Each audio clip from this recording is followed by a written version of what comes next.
Now, in a case straight out of a movie, two SAA flight attendants were caught smuggling drugs worth around 45 million rand. They were arrested on arrival in Hong Kong just over a week ago. So just what makes people pay the ultimate price for being a drug mule? Well, we'll find out now. Locked Up Director Patricia Gerber joining us to discuss this. Patricia, very good evening to you and thanks for your time. I mean, we had this discussion not too long ago when, when we spoke about Nobubala, who was the woman who had the drugs in her dreadlocks, and we had to wonder what were her circumstances. You know, people sometimes are lured by money. We don't know what their circumstances are. But when it comes to flight attendants, surely, Patricia, they know what the risks are, and they know that they would be, some of the first people that would be looked at when it comes to smuggling. So why would they do it?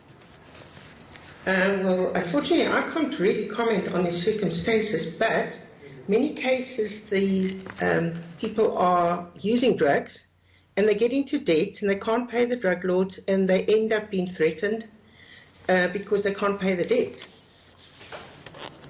So, I mean, are flight attendants easy targets then, would you say? I mean, just looking at, who these two were, one of them said to have been part of the presidential crew, having flown with the president to Geneva last year. I mean, you would imagine that these are people who've been in the business for a long time. And, what would smugglers possibly use to get them to do their dirty work?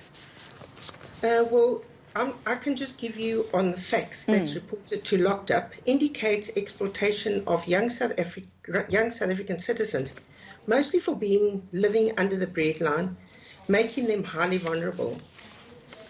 And the thing is, the vulnerability of the victims, irrespective of the judging of society, needs urgent attention because there is a social crisis and happens every time a South African is arrested abroad. I mean, often we know that those who are caught so easily seem to be a decoy. They seem to be the ones who are caught out so that, another consignment could be sent through while authorities are focusing on this. Is that really the case? Yes, we have found it is really the case.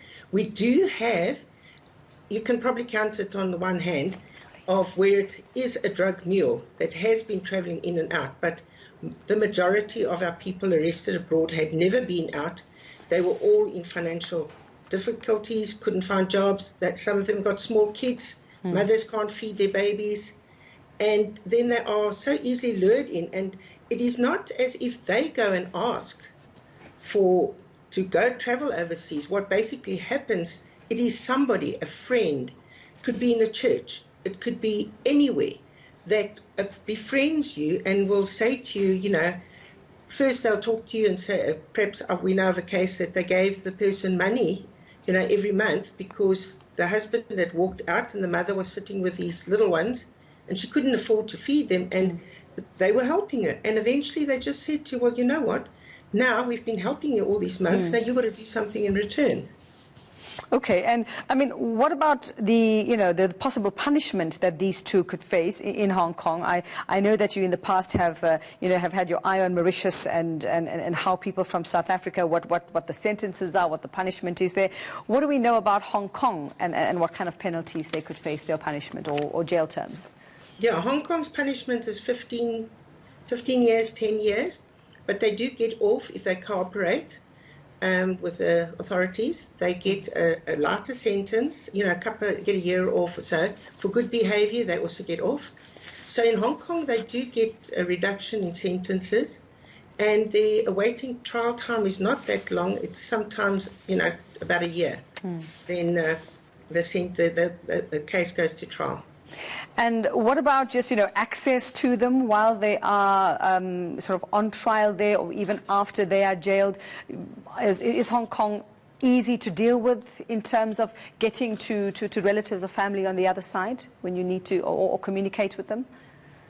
They do allow, I don't know if it's once a week or once a month, they allow them a 10-minute call. Other than that, they can write. But unless a family member can afford to travel over there, they don't get to see any of their loved ones. Okay, so I suppose we'll have to wait and see. Investigations continue here. Thank you very much, Locked Up Director Patricia Gerber.